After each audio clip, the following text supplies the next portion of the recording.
और आपको पुण्य में परिवर्तित करता है। जीवन का एक क्षण भी ठिकाना नहीं है।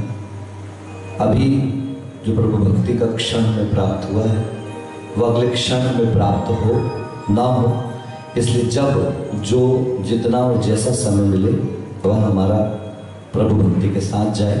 इन्हीं भावनाओं के साथ प्रारंभ करेंगे।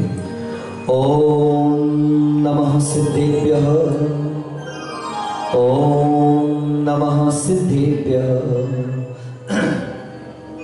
जय श्री ओम नमः सिद्धेभ्यः।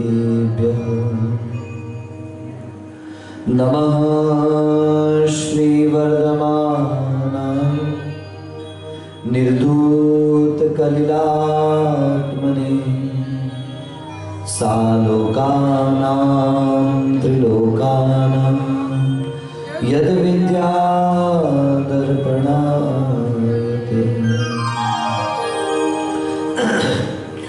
ओम को नमन ओंकार को नमन, ओम को नमन ओंकार को नमन, अरिहंतों को नमन, सिद्ध प्रभु को नमन, आचार्यों को नमन, उपाध्यायों को नमन, सर्व साधु को नमन जिन।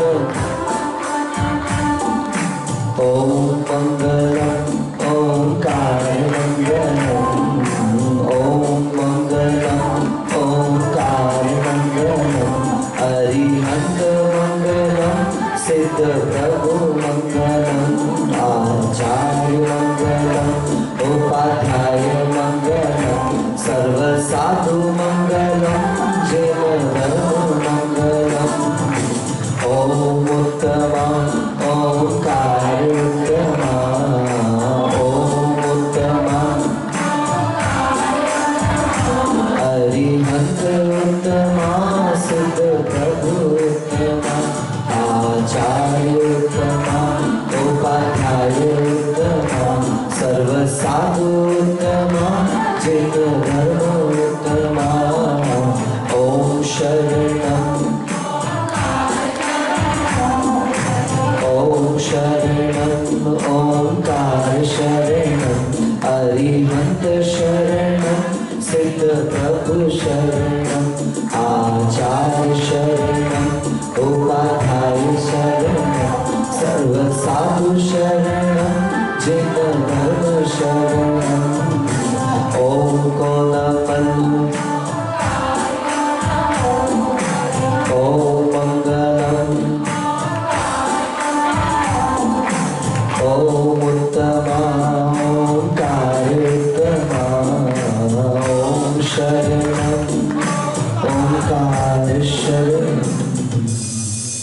पंच परमेश्वर भगवान की, मूल नायक श्री एकहजार ऋषभनाथ भगवान की, चैतन्य चमत्कारी चिंतामणि श्रवणोदय एवं देवपुरी में विराजमान पार्श्वनाथ भगवान की, गुरुवर आचार्य श्री समंतभद्र महाराज की, चारित्र चक्रवर्ती प्रथमाचार्य गुरु श्री शांति सागर मुनि महाराज की, परम पूज्य समाधि सम्राट अभीक्ष्ण ज्ञानोपयोगी वात्सल्य मूर्ति मम दीक्षा गुरुवर्य षष्ठम पट्टाचार्य समाधिस्थ आचार्य श्री अभिनंदन सागर जी महाराज की जय। परम पूज्य राष्ट्र गौरव आचार्य श्री रैन सागर जी महाराज की जय। वर्तमान सप्तम आचार्य श्री अनेकांत सागर जी महाराज की जय। समाधिस्थ आचार्य निजानंद सागर जी महाराज की जय। अहिंसा परमो धर्म की जय। द्वाद शांग जिनवाणी माता की जय।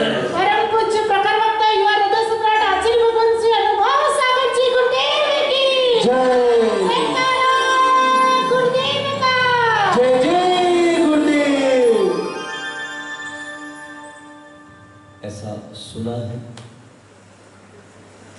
कि एक तीली भी अंगार से कम नहीं होती, एक माचिस की तीली भी अंगार से कम नहीं होती, और सादगी शांत हो तो श्रृंगार से कम नहीं होती। लोगों ने सोचा है बड़ा मेकअप किया जाएगा, बहुत सजा धजा जाएगा, तब जाकर के कोई हमें पसंद करेगा।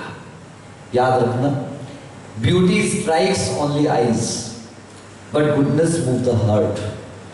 कि सुंदरता सिर्फ कुछ समय के लिए आंखों को प्रभावित कर सकती है, लेकिन अगर दिल तक कोई बात पहुंचती है तो वो दिल की बात पहुंचती है।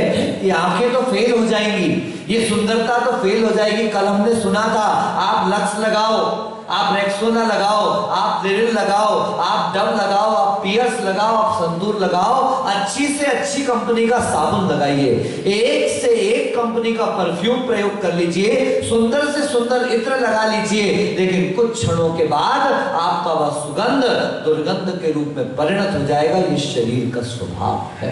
इसलिए गुरु भगवंतों ने कहा कि शरीर को संभालते रहो, लेकिन शरीर को सजाने के चक्कर में मत पड़ो। दुनियावी प्राणी, संसारी प्राणी हमेशा हमेशा शरीर को सजाने में लगा रहता है, जबकि उसे शरीर को सजाना नहीं है, शरीर का सदुपयोग करना है। ये शरीर उपयोग करने के लिए है। आप सभी इतने तो ज्ञानी हैं कि जब आपके सामने खिचड़ी परोसी जाती है, आप बर्तन खाते हो कि खिचड़ी खाते हो? बोलो ना। बनाते किसमें हो? नहीं, बिना कुकर के बना लो खिचड़ी, बनाओगे? नहीं महाराज जी, बिना कुकर की खिचड़ी कैसे बनेगी? बिना बर्तन के खिचड़ी कैसे बनेगी? एक बार बिना बर्तन के खा सकते हैं उसी बर्तन में से उठाकर, लेकिन बिना बर्तन के खिचड़ी बनाई तो फिर बर्तन खा लो। महाराज जी, बर्तन थोड़ी ना खाते हैं, क्या खाते हैं? बोलो ना। कहाँ है खिचड़ी? नहीं है। बर्तन में खिचड़ी बनाई जाती है और बर्तन से खिचड़ी खाई जाती है, लेकिन खाई जाती है क्या? खिचड़ी। समझ लो मेरी बात ना। बर्तन मतलब है शरीर, बर्तन मतलब है व्यवहार, और खिचड़ी का मतलब है आत्मा। आत्मा लक्ष्य है और सहारा कौन है? शरीर। शरीर माध्यम खलु धर्म साधनम। शरीर माध्यम, बोलो ना। अरे यार, बिल्कुल गए नहीं थे। आवाज मेरी देखो, सड़ी आवाज, फट रहा है गला, फिर भी आपके लिए वो रोज आता है एक नस ठीक करने वाला नहीं, मतलब कोई काम वाला नहीं, मतलब राजा बाबू आता है। तो राजा बाबू रोज रात को मुझसे बोलते हैं, आप ही बोलना कम करो, और बोलो तो धीरे धीरे बोलो। मैंने यूं ही तो सोए पड़े हैं, और धीरे धीरे बोलो तो ऐसा लगे महाराज लोरी सुना रहे हैं। आधे तो यूं ही टपक निकलेंगे, बहुत सारे तो बैठते भी उधर जाके उधर, ऐसा लगता ही धर्म सभा से निकाल दिया गया। मुझे ऐसा लगने लगा है जिनको समाज से बाहर निकाला वो उधर, और जो समाज के अंदर वो इधर। आपको निकाल दिया क्या? जल्दी जल्दी उठाओ अपनी तशरीफ, इधर आओ, जल्दी खड़े हो जाओ, स्टैंड अप, फटाफट जल्दी खड़े हो जाओ। आज के बाद वहां बैठना नहीं, वो जगह समाज से निकाले लोगों के लिए है, यहाँ पे चौके वालों के लिए, दो ही लोगों के लिए। विमल भाई टेंशन मत लेना, वो जगह तब के लिए जब यहाँ पर जगह ना बचे, तब आप वहां जाकर के बैठे। ये धर्म सभा को धर्म सभा बने रहने दें। चलिए, क्या कह रहा था मैं? शरीर माध्यम, बोलो, खलु धर्म साधनम। एक और सूत्र पढ़ते हैं, शरीर माध्यम धर्म बाधनम। दोनों बातें कहती। ये शरीर धर्म का साधन भी है, और इस शरीर में अगर राग बढ़ जाए तो शरीर धर्म का बाधक भी है। वही संत आपके सामने बैठे हैं और आप हमारे सामने बैठे हैं। अगर अभी घर पर होते, सोफे पर एक पैर सोफे पर होता, एक पैर दीवान पर होता, हाथ में रिमोट होता, एक हाथ में मोबाइल होता, और मुंह में कुछ खाने का होता, ऐसे घर पर बैठे होते। लेकिन जैसे संत के करीब आए, ये देखो, इसलिए मुख माटी में गुरुजी ने लिखा है, संतों की संगति जरूर करना। बोलो, क्या लिखा? देखो, बोलना तो पड़ेगा। आप मर के बोलो, रो के बोलो, जबरदस्ती बोलो, खुशी से बोलो। तो मर के क्यों बोलो? खुशी से बोलो। संतों की संगति जरूर करना। बोलो, अगर हाथ दिखा के बोलो, संतों की। जल्दी करो, शुभम का दूसरा कैमरा आपको देख रहा है, और ये लाइव टेलीकास्ट चल रहा है गुमास्ता नगर इंदौर में। आचार्य विमल सागर देख रहे हैं, खुश हो जाएंगे। आहा, देखो मेरी कुछ तो इज्जत रखी। संतों की संगति जरूर करना, क्योंकि संत संगति से कोई संत बने ना बने,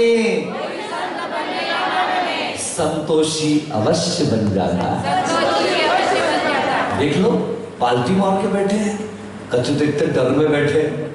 अभी महाराज कहेंगे ऐसे मत बैठो, ऐसे मत बैठो, आज बुरा लगेगा मालूम है मुझे, लेकिन जब किसी अगले संत की सभा लगेगी और आप उस सभा में बैठेंगे इस विधि के साथ, वो संत पूछेगा किसने सिखाया, तब आप क्या बोलोगे? मेरे, बोलो ना।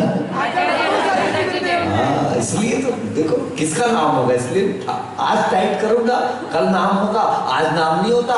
गर्भ 9 महीने पहले ठहर जाता है और बच्चा कब आता है? 9 महीने के बाद। फल तो बाद में मिलता है, बीज अभी से डालना पड़ता है। इसलिए संतों की संगति अवश्य करें, क्योंकि संत संगति से कोई संत बने ना बने, वो संतोषी अवश्य बन जाता है। और एक बार संतोष आ गया ना भाभी,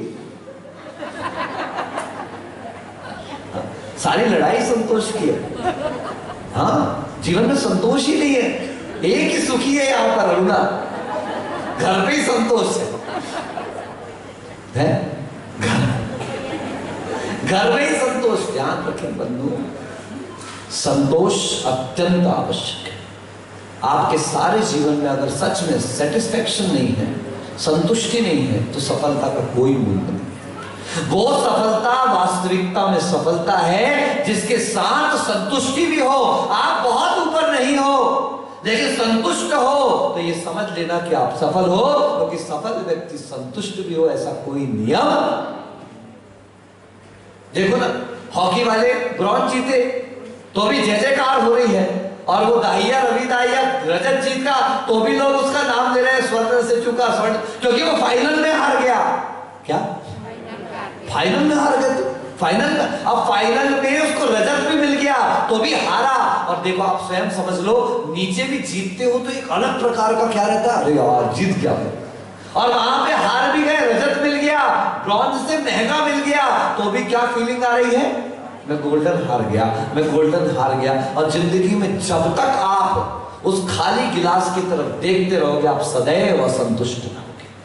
अरे रोता वो है प्रदीप जी, बोलो, अरे बोलो बोलो, मजेदार चीज है, बोलो ना। कब? दूध के फटने पर वो रोता है, बोलो। जिसको पनीर बनाते नहीं आता, बजाओ ताली। और बाकी वही होता है जिसको ताली बजाते नहीं आता, बजाओ ताली। इतनी अच्छी बात है, स्वचुरित बात है। कैसी बात है कैलाश जी? स्वरचित नहीं है, बिल्कुल अपन ने साभार ग्रहण किया है कहीं से। बड़े आचार्य कहते हैं ऐसा। कौन कहते हैं बोलो? अभी विश्व के सबसे बड़े आचार्य हैं। कौन है पवन भाई, पता है? अरे विद्यासागर जी बहुत छोटे आचार्य हैं। तुम कहाँ उनके दर्शन करते हो, कितनी बार उनके दर्शन करते हो? अभी विश्व के सबसे बड़े आचार्य वो हैं जिनसे तुम्हारी सुबह शुरू होती है, जिन पे तुम्हारी शाम खत्म होती है। ऐसे महान आचार्य का नाम है व्हाट्सएप आचार्य। हम लोग तो बड़े छोटे छोटे से आचार्य हैं। आप तो दिन में कभी एक आध बार पूछ लेते हो। सागवाड़ा के तो कई लोग ऐसे जिनके दर्शन करने में रोड पे निकलते हो तो दर्शन हो जाते, लेकिन उन आचार्य के दर्शन तो देखो, सुबह हुई तो, दोपहर हुई तो, शाम हुई तो, रात हुई तो, रात को नींद भी खुल जाए। गड़बड़ हो गया वैभव, एक बार रात को 2 बजे पति उठा, टुन टुन टुन टुन टुन टुन आवाज बजी, मोबाइल क्यों बज रहा है? उसने रात को उठ करके देखा तो उसको मैसेज देखा तो तेज गुस्सा, पत्नी को धड़ाक उठाया, ये कितनी किसका मैसेज इतनी रात को, ये क्या मैसेज है? बोले क्या मैसेज आ गया? अरे ब्यूटीफुल लिख के रात को कौन भेज रहा है? पत्नी ने एक ठोका पति को, बैटरी फुल लिखा है। ये क्या ब्यूटीफुल, रात को क्या दिख रहा, बैटरी फुल। तो बंधु दर्शन की तुलना ऐसी ऐसी स्थिति, इसलिए याद रखना, दूध के फटने पर वही रोता है गलालिया जी, जिसको बोलो ना छेना और पनीर बनाते आता है, वो दूध फटने पर रोता नहीं। जीवन में बहुत स्थितियां, बहुत परिस्थितियां हैं जो प्राप्त को पर्याप्त मान ले, वो संसार का सबसे सुखी प्राणी। क्या बोला? बोलो, प्रतिभा लिख रहे हैं, आपको हेडलाइन देनी पेपर में। जो प्राप्त को पर्याप्त मान लेता है, लौकिक दृष्टि से वो हारा हुआ दिखाई देता है, लेकिन पारमार्थिक दृष्टि से वो दुनिया का सबसे सुखी प्राणी रहता है। कृष्ण ने गीता में लिखा, कर्मण्येवाधिकारस्ते मां फलेषु कदाचन। हम संसारी प्राणियों का अधिकार अगर किसी चीज पर है तो वो कर्म के ऊपर अधिकार है, हमारा फल के ऊपर कोई अधिकार नहीं है। आप कर्म करते चले जाएं, कर्मानुरूप उसके अनुसार फल समय पर मिलता चला जाएगा। इसलिए मैं बच्चों को कहता हूं, आजकल आत्महत्याएं बढ़ गई, आजकल सुसाइड बढ़ गए, जरा सा कुछ हो गया एग्जाम में कम नंबर। आज मुझे याद आता है, मैं कोटा गया था आज से 10 साल पहले। कोटा में एक हॉस्टल है, विशुद्धमती गर्ल्स हॉस्टल, आपने सुना होगा, तलवंडी में विशुद्धमती गर्ल्स हॉस्टल, आरी का विशुद्धमती माता जी की प्रेरणा से निर्मित गर्ल्स हॉस्टल है। मैं रुका था नसिया जी में, जो मुनिषी सुधा सागर जी की प्रेरणा से निर्मित पूरा हॉस्टल है, वहां पे हम लोग रुके थे। और एक दिन प्रवचन के लिए हम तलवंडी गए थे। जब उस तलवंडी में गए और हॉस्टल दिखाने के लिए हमको लेगा, हॉस्टल में छुट्टी चल रही थी, हॉस्टल दिखाने लेगा तो एक कमरे में लॉक लगा हुआ था। मैंने पूछा इस कमरे में लॉक क्यों लगा हुआ? बोले महाराज एक लड़की इस हॉस्टल की इस खिड़की से, इस कमरे की खिड़की से कूद करके उसने जान दी थी। मैंने सहजता से नाम पूछा, जैसे ही उन्होंने नाम बताया तो मैं शॉक्ड रह गया, क्योंकि जब मैं उस संघ में था और वहां पर प्रतिभा स्थली नई खुली थी, तो प्रतिभा स्थली की सबसे ब्रिलियंट बच्चियों में से वो एक गिनी जाती थी। और खातेगांव जो नेमावर के पास है, वहां के हमारे भूपेंद्र भाई थे, उनके परिवार की वह बड़ी होनहार बच्ची थी, जो कि कॉलेज स्कूल टॉपर हुआ करती थी। एनसीईआरटी से उसे विशेष योग्यता का सर्टिफिकेट मिला था। और उस बच्ची ने कहां से आत्महत्या कर ली? उसी विशुद्धमती गर्ल्स हॉस्टल की ऊपरी मंजिल से कूद करके आत्महत्या कर ली। मैं जब कारणों तक पहुंचा तो मुझे क्या हुआ कि उस लड़की को सिर्फ 0.2% कम आए थे। कितने में? जो टॉप की लड़की, जो लोकल टेस्ट होता है, उस टेस्ट में 98% एक लड़की लेकर के आई थी, और इस बच्ची ने 97.98% लेकर के आई थी। 0.2% से बिछड़ गई। उसने फोन किया घर पर कि मम्मी रिजल्ट तो अच्छा आया है, लेकिन मैं सेकंड नंबर पर आई हूं, और उसमें 0.2% कम रह गए। उसकी मम्मी ने क्या कहा, कर क्या रही थी तू बेटा वहां पर? घूम गया दिमाग। आओ देखा ना ताब, लड़की कमरे में आई और उसने लिख दिया कि शायद मैं किसी को खुश नहीं कर सकती, और लड़की कूद करके उसने डेथ। उस लड़की की जगह मैं अपने आप को रखता हूं। I was in 7th semester, मैं 7th सेमेस्टर में था इंजीनियरिंग के, और बड़ा मन थल-पुथल चल रहा था, क्योंकि मेरे पास सारी सुविधाएं थी। I had all the accessories जो एक स्वस्थ और मस्त जीवन के लिए आवश्यक होती। मेरे पिता ने मुझे सब दिया, सारी चीजें उन्होंने उपलब्ध कराई। मैं लेकिन उसके बाद डावाडोल स्थिति में मन था, वैराग्य कमजोर नहीं था, लेकिन इतने अच्छे माता पिता, इतना अच्छा परिवार, इतना अच्छा मेरा फ्रेंड सर्कल, सब कुछ बहुत अच्छा रिजल्ट, हमेशा अच्छे रैंक लेकर के आता था। टीचर्स सब मुझे चाहते थे। स्कूल कॉलेज में मुझे करंट कहा जाता था, इतना एक्टिव रहता था, एक्टिवेट रहता था हर समय। और उसके बावजूद भी मन कहीं आगे पीछे हो रहा था कि मैं छोड़ूं कि नहीं छोड़ूं। और उसी उधेड़बुन में 7th सेमेस्टर के सारे पेपर में फेल। 32, 33, 34, 32, 33, बस 35 मार्क्स सही होते थे पासिंग इंजीनियरिंग में, एक 2 नंबर से सब में फेल। मैं वहीं खड़ा हुआ था और मैंने तुरंत उस समय सीधे अपनी मम्मी को फोन लगाया। जैसे ही फोन लगाया तो मम्मी ने आवाज पहचान के पहला क्वेश्चन तो ये किया, अरे भैया आज क्या बात है, दिन में इतना प्रेम क्या जाग गया कि तुम मोबाइल से फोन कर रहे? क्योंकि तब मोबाइल से अगर लैंडलाइन पे फोन कर दिया जाए तो ऐसा लगता था जैसे एसटीडी कॉल चल रहा हो, आईएसडी कॉल चल रहा हो, इतना बिल आता था। मैंने कहा क्या बताऊं, अब आपको क्या कहूं? मम्मी ने कहा तेरी आवाज ऐसी क्यों लग रही है? मैंने कहा यार क्या बताऊं आपको, मैं 5 के 5 पेपर में फेल हो गया। तो मम्मी कहती फेल ही हुआ है ना, मरा तो नहीं अभी? पहला जवाब फेल ही हुआ है, मरा तो नहीं। एक ही एग्जाम होता है क्या बस? मैंने कहा नहीं, ये तो एक बार हुआ, दूसरी बार भी दे सकता हूं। तो मम्मी ने कहा घबरा मत, सुन, falling down doesn't make you for failure but staying down does. ये मम्मी के शब्द थे। उन्होंने कहा गिरना हारने के लिए कारण नहीं बनता, लेकिन रुकना जरूर हारने के लिए कारण बन जाता है। बेटा तू गिरा है, वापस तैयार हो और चलना चालू कर, तू कभी नहीं हार सकता। लेकिन जो व्यक्ति रुक गया वो हार जाएगा। जिसके ऐसे माँ बाप हो वो दुनिया का सबसे पुण्यवान बच्चा होता है। आपने तो अपने बच्चों के दिमाग पर लोड डाल दिया, इंजीनियर बनना है, डॉक्टर बनना है, फर्स्ट रैंक आना है, ये करना है, वो करना है। बच्चे की कैपेसिटी को पहचानो। अगर आपके बच्चे की 2 रोटी खाने की क्षमता है तो 2 ही खिलाओ, उस 4 के चक्कर में मत पड़ो। और अगर 4 की क्षमता है और 2 खिलाओगे तो आपका बच्चा भूखा रह जाएगा। अपने बच्चों की योग्यता को पहचानने का पुरुषार्थ करें, संतोष जागृत करें, पुरुषार्थ खूब करें, मेहनत खूब करें हर जगह। अपना ऐसा नहीं कि घर में निठल्ले बैठ जाए, जो होना है वो तो हो जाएगा, फल तो मिलेगा नहीं, करोगे तो फल मिलेगा। पुरुषार्थ पूरा करो। लेकिन जब पुरुषार्थ करने के बाद भी समीचीन फल ना मिले, आपकी इच्छानुरूप फल ना मिले, तो उसके बाद शांत परिणामों से रह जाओ। मैंने आपसे कहा कक्षा में आइए, युवाओं से प्रेरणा दी, आप कक्षा में आइए। पहले दिन बहुत अच्छी संख्या में सभी लोग आए भी और मेंटेन भी चल रहा है। पहले दिन मैंने विकल्प किया और आना चाहिए, दूसरे दिन मैंने विकल्प किया और आना चाहिए, लेकिन तीसरे दिन से आप पूछ लीजिए कक्षा वालों से, मैं सामान्य हूं। पहला काम मेरा पुरुषार्थ करना है, पहला काम है प्रेरणा देना, मैंने अपनी तरफ से खूब करी। लेकिन अब मैं जानता हूं जिसका तीव्र पुण्य का उदय होगा वही जिनवाणी के वचन गुरु के मुख से सुन सकता है। ब्रह्मा स्वयं उतर के आ जाए तो उसे खींच के नहीं ले जा सकते। मैंने आपको कहा था भगवान महावीर मोक्ष चले गए, गौतम स्वामी बैठे रह गए, क्योंकि पुण्य जिसका जितना होगा उसे उतना ही प्राप्त हुआ करता है। हम चाह करके भी आपको कुछ नहीं दे सकते, मैं पुरुषार्थ कर सकता हूं, लेना नहीं लेना वो आपके पुण्य की बात है।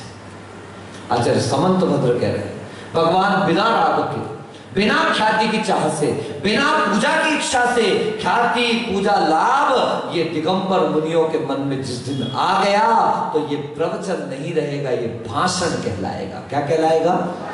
साधुओं के वचन प्रवचन कहलाते हैं। क्योंकि मेरे मन में ख्याति की चाह नहीं है, तुम मेरी पूजा करो इसलिए मैं प्रवचन नहीं दे रहा, आपसे मुझे कोई लाभ प्राप्त हो ये मेरी कोई भावना नहीं। मेरा तो एक भाव है बस कि जैसे मुझे मार्ग मिला है, जैसे मुझे गुरु का स्पर्श मिला, जैसे मुझे गुरु की छत्र छाया मिली और मेरा जीवन परिवर्तन हो गया, मैं आत्म कल्याण के मार्ग में प्रवृत्त हो गया।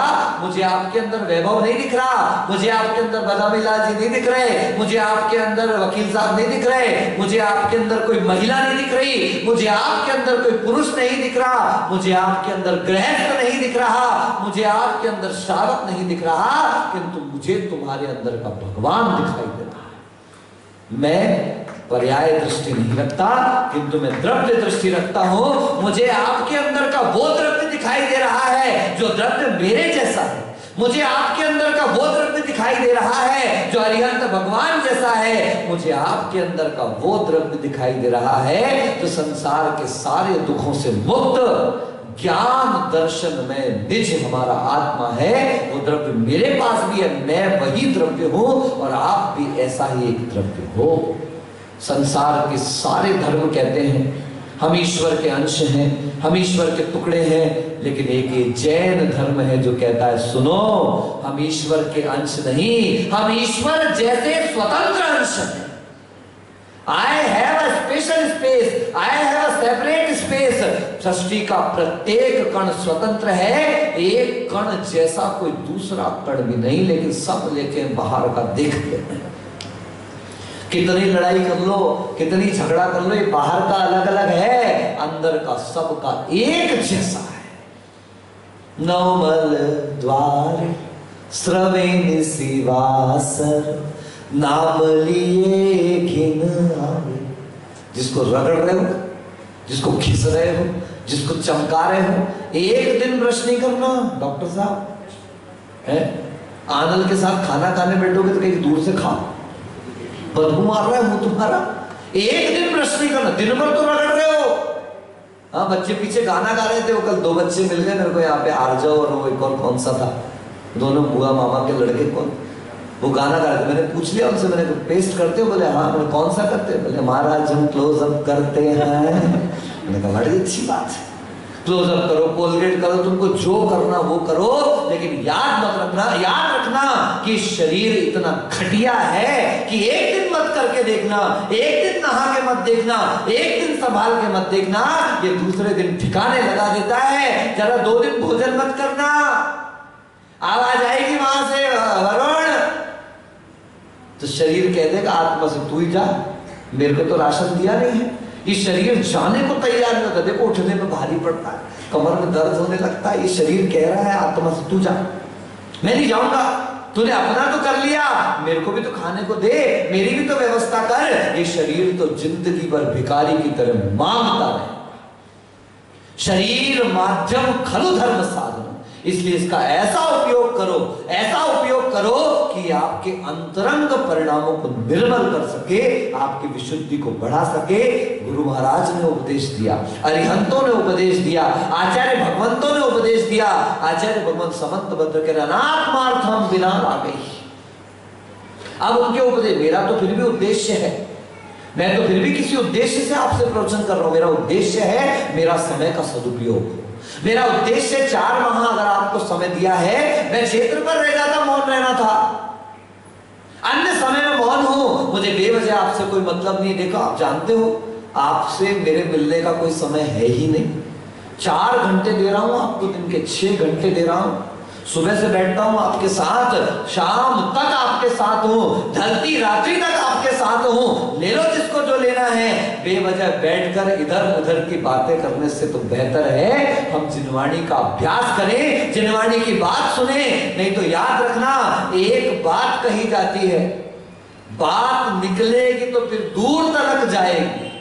एक बात निकलती है और कई बातों को तैयार करती है, फिर इनको धीरे से क्या कहते हैं, गॉसिप कहते हैं। क्या कहते हैं, बोलो, ऐसा कहते हैं, one who gossips to you will definitely gossip about you.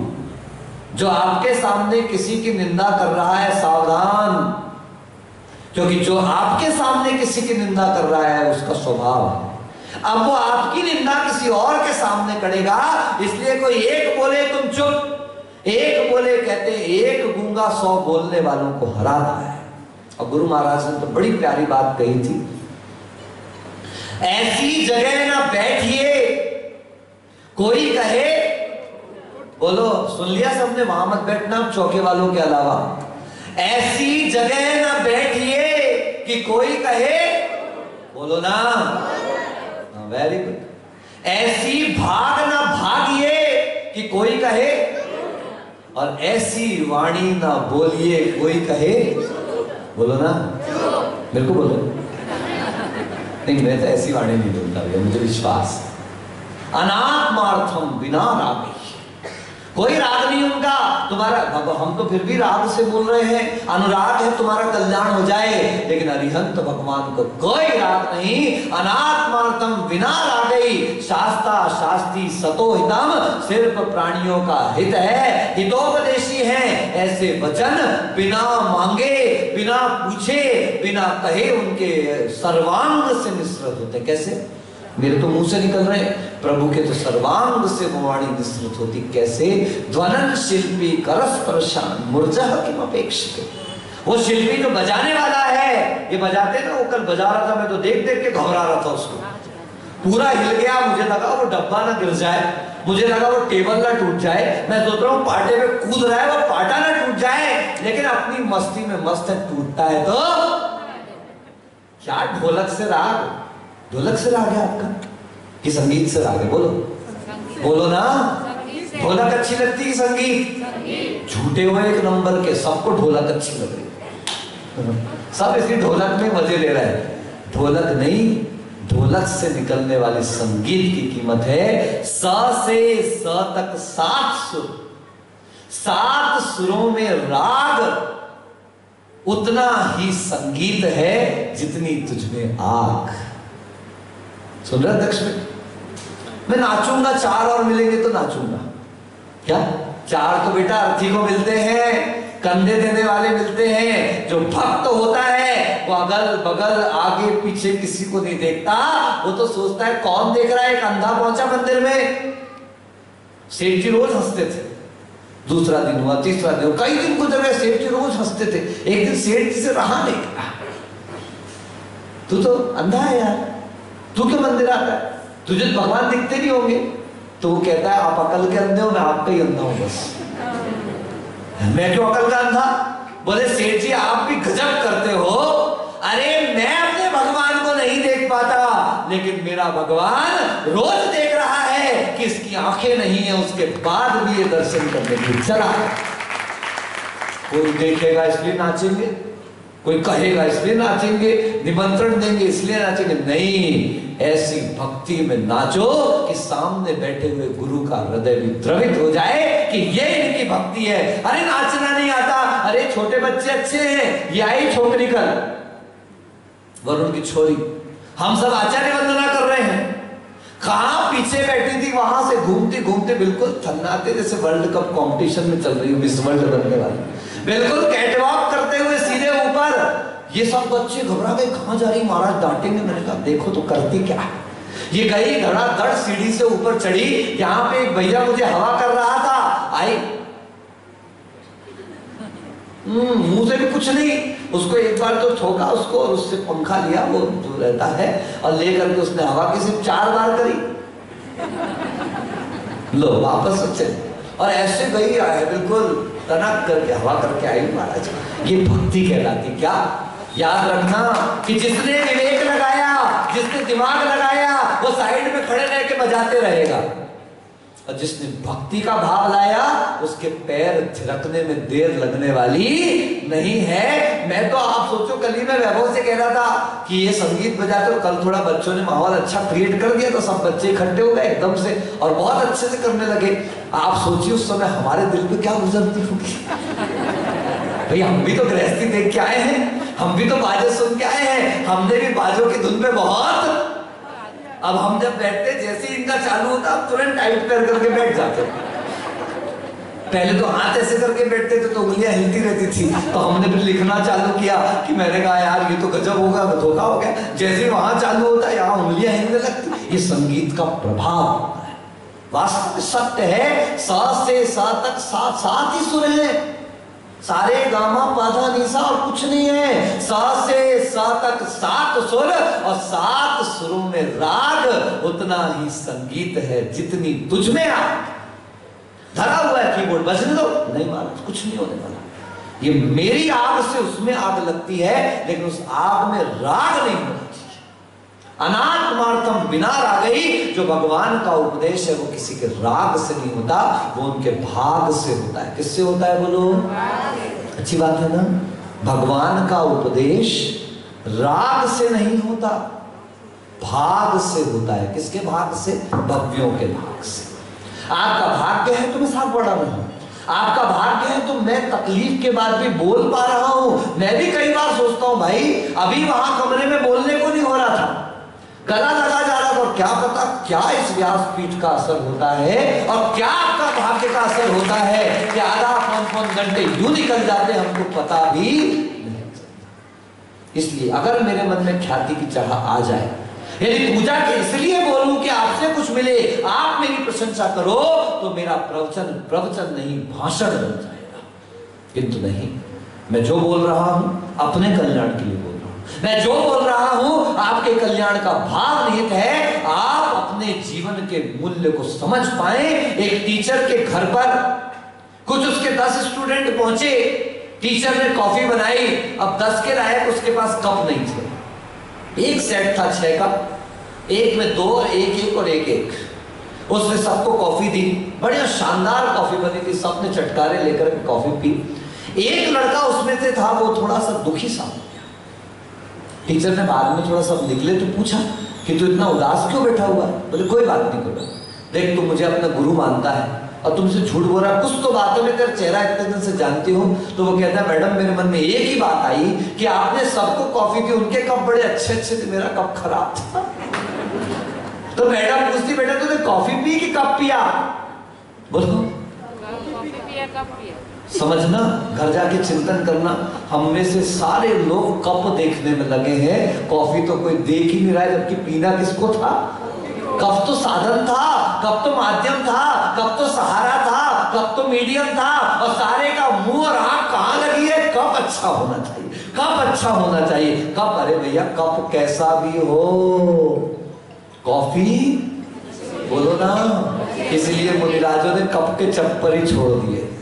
Cup भी गया, प्लेट भी गई, जग भी गया, थाली भी गई, और उसके बाद भी मुनिराज जब आहार करके आते हैं तो आपको प्रसन्नता से आशीर्वाद देते हैं, संतुष्ट होकर के आते हैं। आप थाली में खा खा के भी असंतुष्ट हो और ये हाथ से खा करके भी संतुष्ट है। थाली और खाली हाथ ये किसी व्यक्ति की संतुष्टि का पैमाना नहीं होता। ये सारी तो मानसिकता है।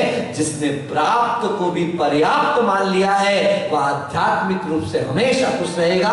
वो कोशिश करेगा, वो मेहनत करेगा, वो पुरुषार्थ करेगा, लेकिन इसके बाद भी रिजल्ट के प्रति वह मध्यस्थ भाव रख करके चलेगा। ऐसा व्यक्ति जीवन में सुखी हो सकता है, संतुष्ट होता। और पुनः कहूंगा, सफलता नहीं, संतुष्टि का पुरुषार्थ करो। क्या कहा? बोलो जल्दी। आप सब किस में लगे हो? सफलता के चक्कर में लगे। याद रखें, सफलता संतुष्टि का पैमाना नहीं है, लेकिन जो संतुष्ट है वो आज नहीं तो कल सफल लोगों की श्रेणी में अवश्य आ जाएगा। ऐसा सुफल हम सभी को जिनवाड़ी के अभ्यास से प्राप्त हो। गाथा संख्या 8 पूर्ण हुई, जिसके अर्थ के अनुसार जिनेंद्र भगवान का उपदेश किसी राग के कारण नहीं होता, किसी ख्याति पूजा लाभ की भावना से नहीं होता, ये मुझे फॉलो करें इसके लिए नहीं होता, किंतु मेरे पास योग्यता है, मेरे पास सामर्थ्य है और मैं उसे पहचान पाया हूं, तो ये भक्त भी उस योग्यता को पहचान पाए। इन भावों के साथ प्रभु का उपदेश हुआ करता है। इन्हीं भावनाओं के साथ प्रभु का ऐसा वीतराग उपदेश, ऐसा हितोपदेश हमारे जीवन के लिए कल्याण का मार्ग प्रशस्त करे। बोले आचार्य भगवंत अभिनंदन सागर जी महाराज की।